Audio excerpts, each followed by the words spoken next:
उनको मैसेज यही कहूँगा कि वो जिस तरह कोरोना में उन्होंने बैठकों में कारोबार खोला हुआ तो अपना कोठा खोलें और वहाँ जाके बैठ जाएँ। जो बेहुदा डांस करती हैं, डांस तो एक आर्ट है, इसको आर्ट के ज़रिए मुझे ये बताया मैडम नरगस ने कितना वल्गर किया है आज तक, या मुझे ये बताया ताहिरा थी उन्होंने कितना वल्गर किया है, या मदीहा शाह थी, मेगा थी उन्होंने कितना वल्गर किया है। बहुत सारी ऐसी लड़कियाँ हैं, सिदरा नूर ने कितना वल्गर किया है।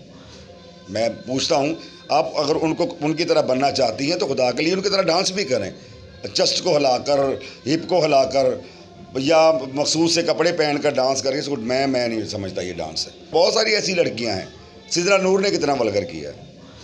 मैं पूछता हूँ, आप अगर उनको उनकी तरह बनना चाहती हैं तो खुदा के लिए उनकी तरह डांस भी करें, चेस्ट को हिलाकर, हिप को हिलाकर, या मखसूस से कपड़े पहनकर डांस करके। इसको मैं नहीं समझता ये डांस है। इनर पाकिस्तान की वीडियोस देखने के लिए हमारा चैनल सब्सक्राइब कीजिए और बेल के आइकन पर क्लिक कीजिए ताकि आप हमारी तमाम आने वाली वीडियोस से बाखबर रह सकें।